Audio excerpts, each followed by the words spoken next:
Bonsoir à tous, c'est Trading avec vous. Donc là, ce soir, je vais me concentrer sur le Dow Jones. Donc je vais faire une petite vidéo pédagogique, explication, analyse technique et tout. Donc je vais le faire bien sûr de ma façon, de par rapport à mon expérience, par rapport à mon bagage que j'ai acquis au fil des années. Et je vais vous présenter moi mon analyse et ma vision sur le Dow Jones. Peut-être qu'elle va vous aider bien sûr dans vos analyses techniques au niveau graphique. Donc là, je suis parti en monthly, ok, indice américain des 30 entreprises industrielles. Donc là, qu'est-ce qu'on a? On a une hausse, un retracement, une hausse, un retracement, une hausse. D'accord? Si on constate ici, si on est par exemple héliotique, on utilise les vagues d'Elliott par exemple. Ben là, j'ai quoi ici? J'ai une vague 1, j'ai un retracement 2, j'ai une vague 3, un retracement 4 et une vague 5. Aussi simple que ça. D'accord? Une 1, un retracement 2, une 3, un retracement 4, et la 4 n'enfonce pas la 1, donc c'est bien des vagues d'Elliott, et une vague 5 expansive. D'accord? À chaque fois qu'on a eu bien sûr une expansion ici, il y a une phase d'accumulation avant ou de consolidation. Donc là, on a eu quoi? On a hop, une accélération, un retracement, ensuite une expansion qui s'est fait en plusieurs étapes, bien sûr. Après, on peut le décortiquer, bien sûr. Un gros retracement ici, donc c'était la pandémie de Covid, et après une accélération haussière pour une vague 5. Est-ce que cette vague 5 est terminée ou non? Ok? Là est la question. Donc là, qu'est-ce qu'on a eu dans cette vague 3 ici? Donc vous la voyez dans cette vague 3 ici, vous pouvez bien sûr la décortiquer. Là, on a quoi? Une hausse, un retracement, une hausse ici, donc vous le voyez, un retracement et une dernière hausse. Donc là, on avait un cycle de vagues, d'accord? Un cycle de vagues, de 5 vagues avec un gros retracement derrière. Et on remarque bien la 4, bien sûr, n'enfonce pas la 1, donc c'est bien des vagues d'Elliott. Ok, voilà, si on utilise des vagues d'Elliott. Donc après ce cycle de 5 vagues, ok, avec une grosse vague 1 et une grosse vague 3 et une plus petite vague 5, qui a donné ce gros retracement. Donc si on analyse avec des vagues, par exemple, on peut comprendre ce mouvement, pourquoi il s'est réalisé.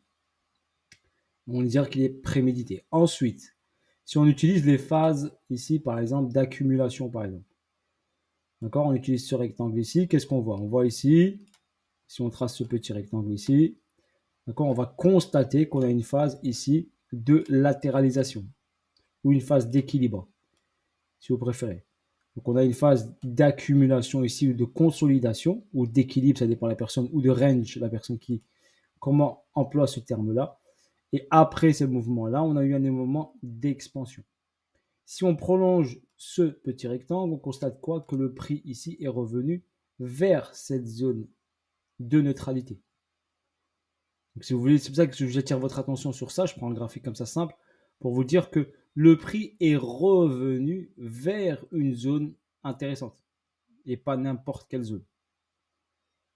Ok? Voilà pour votre information. Ensuite, on remarque bien ici qu'on a ici cette zone ici qui peut être une grosse zone d'accumulation. D'accord? Après avoir eu cette expansion. D'accord? Si on regarde en monthly, d'accord, ou en annuel, ou en ce qu'on veut, là, il y a une grosse phase d'accumulation. Avec cette petite phase, on peut la déterminer comme ça. Donc là, on a une petite phase de manipulation.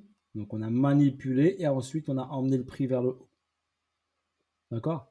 Même principe ici, si on prend vraiment la phase ici de range ici, donc on a ici une phase d'accumulation, une phase de manipulation et une phase d'expansion derrière, de distribution si vous préférez. Ok? Donc à chaque fois qu'un prix bouge, juste la rotation, là on est en monthly par exemple, on va avoir les cas en petite. À chaque fois, vous avez une phase d'accu et toujours sur cette phase d'accumulation et de consolidation, vous avez une manipulation. Donc ne vous précipitez pas à rentrer en achat sur une phase d'accumulation. D'accord? Si on décortique cette phase-là, par exemple, ici, regardez, je la décortique, je la coupe, je suis en monthly. Là, j'ai une phase d'accumulation suivie d'une phase de manipulation qui envoie ensuite le prix vers le bas, vers une distribution. D'accord? Donc, vous avez toujours une petite phase de manip avant d'avoir un vrai mouvement. D'accord? Donc, on doit faire très attention. Comme ici, par exemple, vous avez une phase de consolidation, une mèche ici vers le bas, une bougie qui va vers le bas, qui vous incite à vendre, et derrière, le prix va vers le haut, au sens inverse. D'accord? Et ça, c'est le beau retracement. Et là, il y a une manipulation avant d'avoir une expansion. OK? Voilà pour votre information. Donc, n'hésitez pas à bien regarder un graphique et ne pas vous précipiter à rentrer en position tout de suite. D'accord? Même moi, j'ai fait ces erreurs-là. Précipiter, trader pour trader. Non, vaut mieux trader, observer, attendre, patienter le bon niveau. Attendre que le prix vous montre ce qu'il a envie de faire avant de rentrer en position sur le marché.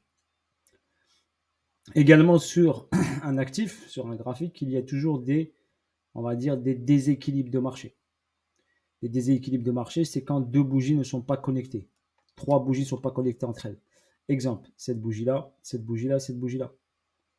On remarque bien ici que ces trois bougies ne sont pas connectées. D'accord? Donc ça, c'est un déséquilibre de marché. Donc ce niveau-là, c'est un déséquilibre. D'accord? Si on voit ici, on le prolonge, pourquoi le prix est venu ici? Eh bien, il est venu dans le déséquilibre de marché. On le constate bien, ici, on a un déséquilibre.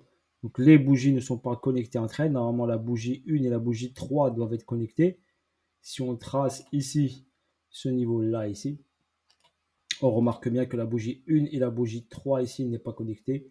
Donc c'est pour ça que le prix est revenu rééquilibrer le marché. Donc quand vous avez un déséquilibre ici, eh ben, mettez-le, notez-le sur votre graphique. Surtout quand c'est un monthly ou c'est un weekly ou c'est un daily, ça reste un niveau puissant. Donc le prix peut forcément revenir vers ce niveau. Donc faites attention à ça. On en a bien sûr un autre ici par exemple, mais le prix n'est pas revenu dessus. Donc par exemple ici, j'avais un niveau. Est-ce que cette bougie est connectée aux autres? Après, on peut affiner ça en regardant en daily, en weekly, tout ça pour affiner, pour voir par exemple sur ce niveau-là. Est-ce qu'en weekly, par exemple, les bougies sont connectées?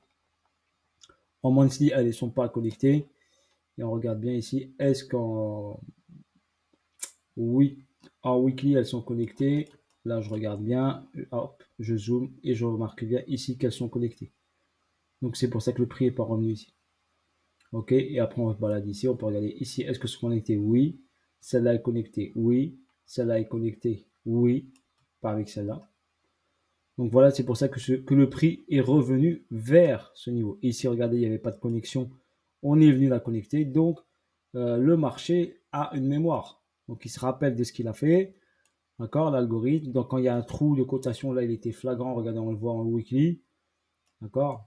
Si on l'affine ici en weekly, on peut le voir ici. Tac, on l'affine en weekly. La zone, elle était là. Pas de bougie connectée ici. On constate ici qu'elles ne sont pas connectées. Donc, le prix a de fortes probabilités. C'est des mathématiques. Donc, on a forte probabilité de revenir. Et regardez, boum, hop, le prix revient. Donc, ici, la descente Covid, on peut dire ce qu'on peut me dire. D'accord? Les news, la Covid, on a juste accéléré le mouvement. Le Covid a juste accéléré le mouvement. Mais c'était inévitable que le prix aille sur ce niveau-là. D'accord? Il était obligé d'y aller. Et en plus, on peut même décortiquer ça en utilisant par exemple Wyckoff, où on a ici un SC, un STB et là un Spring. Donc on a une accumulation ici, weekly, monthly. Et quand on a fait ce Spring, d'accord, on est parti vers le haut. D'accord? Donc on peut l'interpréter comme ça en utilisant par exemple Wyckoff, que ça c'est une grosse accumulation, d'accord, avec un beau petit Spring qui est venu chercher la liquidité, rééquilibrer le marché et ensuite on a eu ce mouvement expansif vers le haut. Donc voilà pour votre information. À partir de ce mouvement ici des 18 000 $, donc ce niveau ici, le niveau le plus important, bien sûr, c'est celui-là. D'accord? Le niveau hop ici, c'est ce niveau des 17 468. Donc le prix a fait ça, il est venu juste hop retester ce niveau-là et ensuite il s'est envolé. D'accord? Quand il s'est envolé, il est parti chercher un ATH sur les 36 000 $. 36 971, on peut dire même 37 000. Tout ça grâce à M. Trump qui avait dit qu'on va dépasser les 30 000, je vais ramener le prix vers le haut. Et il a fait le job, il a fait ce qu'il fallait faire pour avoir l'indice très fort et très haut en haut. Donc voilà, M. Trump au niveau finance, il est très très costaud. Donc il a fait tout. Donc là, qu'est-ce qu'on a fait? Après ce mouvement expansif, on doit forcément retracer. D'accord? On doit avoir un retracement. Donc qu'est-ce qu'on fait? On utilise notre Fibonacci. Fibonacci ici, de retracement. On prend ce plus haut et ce plus bas, ok, qui a été fait dernièrement, ou le plus bas complet, et on regarde le prix, qu'est-ce qu'il a fait. Bah, le prix, il a fait quoi? Il est encore loin de la ligne des 50. Ok, quand on regarde bien ici, par rapport à ce plus bas et ce plus haut, même si on prend le dernier plus bas, donc celui-ci, d'accord, on est loin de la ligne des 50. Donc on est loin de, on appelle ça l'équilibrium. Donc pourquoi je vous dis que le prix risque fortement d'aller ici, en bas, d'accord, sous les 27 000 $, voire aller visiter la zone des 20 000, voire plus bas. Hein. Donc parce qu'on est loin ici de cette zone. Ok. Mais rien n'empêche, ici, n'oubliez pas qu'on est sur la vague 5, possiblement que cette vague 5 n'est pas terminée. Donc ensuite, si on prend ici, par exemple, ici, cette montée et ce retracement, car c'est ici qu'on a ce beau retracement ici, qui est l'un des plus importants par rapport à cette expansion. Donc on peut partir ici de ce niveau-là, donc ce niveau-là ici, qui est important ici. Donc on peut ici le marquer, par exemple avec le bleu ici, et prendre notre Fibonacci par rapport à ce niveau-là des 26 000 $. Par rapport à ce niveau des 26 000 $, qui peut être considéré comme une structure, donc c'est notre structure. On a une structure globale, donc si je prends un rectangle par exemple, ici ce plus bas et ce plus haut, c'est notre structure globale. Ok, on va la mettre par exemple en gris pour vous expliquer grosso modo. Voilà, donc là par exemple sur weekly, hein, c'est notre structure globale de l'actif. Donc l'actif ici, il a un plus bas, un plus haut. On pourrait même prendre cette zone basse ici. Ok, on va prendre ici juste le chiffre pour l'avoir en tête. Donc cette zone basse qui est ici. Voilà. Et cette zone basse, je vais mettre la ligne rouge. On est sur les 15 245 $. Ok, donc voilà, on a cette structure et ici on a une autre structure. On a notre structure ici par rapport à ce plus bas et ce plus haut qui est une structure mi-intermédiaire par rapport à la grande. Là, je suis en weekly, donc je vais chercher un grand time frame pour vous expliquer. Donc là, on a la structure globale, d'accord, qui peut être, bien sûr, cette structure, elle peut être jusqu'ici, hein, car le prix ici est parti d'ici, il n'a pas créé de plus bas. Donc, il a créé que des plus bas de plus en plus haut. Vous connaissez la théorie de dos. Donc, la théorie de dos, elle dit quoi? La tendance peut être définie, d'accord, par des plus bas ici de plus en plus haut. Donc, pour l'instant, en weekly, il est plus haut de plus en plus haut. Donc, pour l'instant, la tendance weekly, elle est haussière. D'accord? Tant qu'on n'a pas cassé ce niveau-là, la tendance sur le Dow Jones, elle est haussière. Ok? Donc, déjà, j'attire votre attention sur ce côté-là. Donc, le niveau le plus pertinent sur le Dow Jones, eh ben, c'est ces 26 000 $. Donc, tant que ces 26 000 ils tiennent ici, la tendance weekly reste haussière. Tant que ces 26 000 ne sont pas impactés, qu'est-ce qu'on a fait là? Le Dow Jones, il a fait quoi? Ben, il a pris juste une liquidité ici intermédiaire. Ici, il est venu ici checker, prendre par exemple cette liquidité-là qui était là. Donc, celle-ci ici. Il est venu checker ici cette liquidité-là. Mais pourquoi il est venu ici? Parce qu'ici, il y avait un déséquilibre de marché. Donc, on le remarque bien, je vais vous le tracer. Regardez, cette bougie n'était connectée avec aucune autre bougie. Donc là, ici, on a un déséquilibre de marché. Voilà, je vais mettre en vert comme ça vous identifiez. Ici, on a un déséquilibre de marché. Ici, weekly. Donc, on constate bien quoi? Si on zoome ici, j'ai tracé ici ce niveau-là. Donc, on avait un déséquilibre sur ce niveau et ce niveau. Donc là, il y avait un trou ici. On le voit bien, le trou ici. Que les bougies n'étaient pas connectées. Cette bougie était connectée avec aucune bougie. D'accord? L'a-t-il connecté ici? Et bien, qu'est-ce qu'on fait? On zoome ici comme ça. D'accord? On a tracé notre ligne. On zoome et on regarde est-ce que la bougie est connectée ou pas. Et elle va nous donner une information très importante.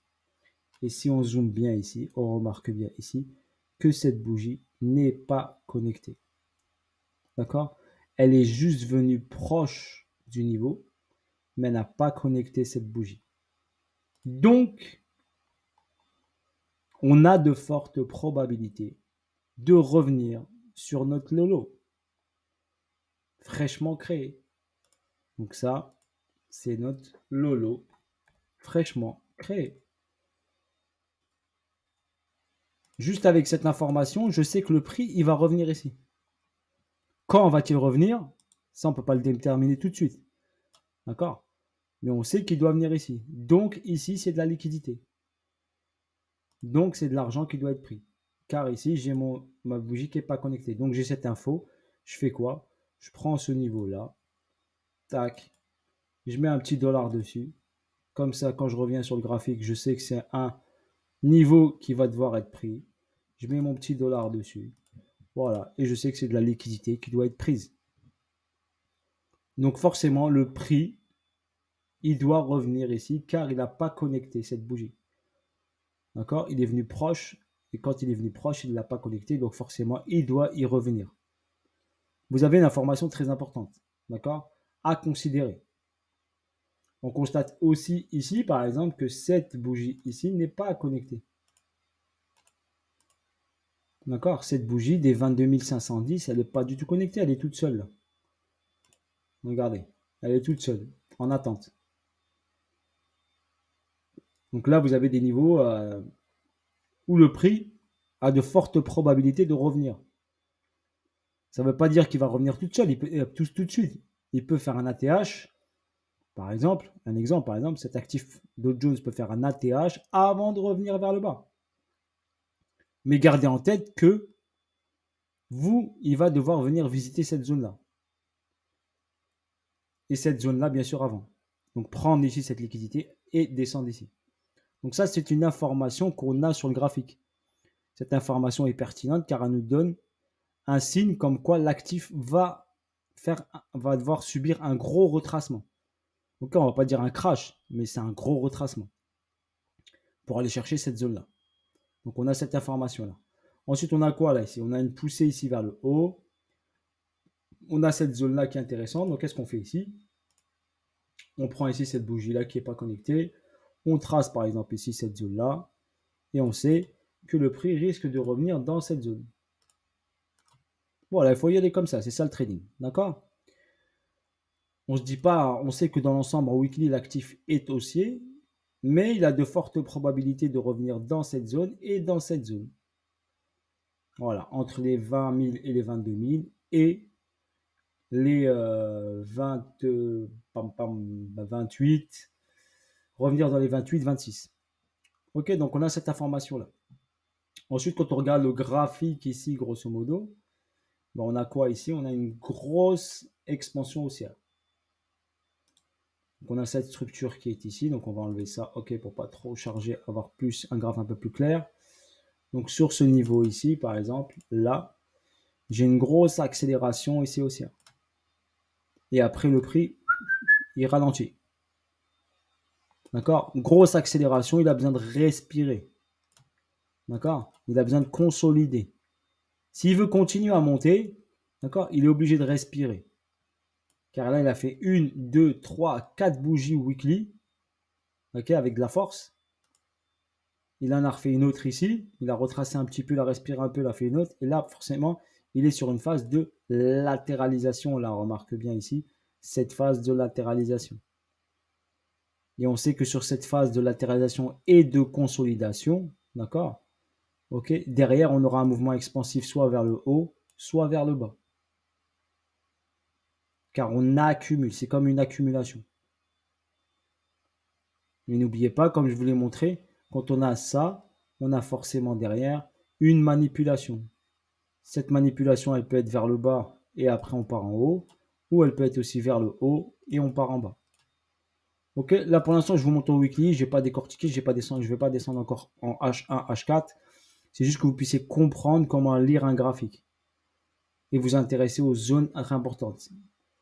C'est d'abord le biais directionnel, le biais weekly, eh ben, il est haussier. Qu'est-ce qu'il a fait le prix? On peut regarder les vagues, vagues de retracement, vagues de consolidation, niveau de consolidation, niveau d'expansion. Qu'est-ce qu'il a fait le prix? Pourquoi il est allé là? Se poser la question. Est-ce que quand il est allé là, est-ce qu'il a checké tout ça? Et là, vous avez des informations qui vous sont données par le graphique.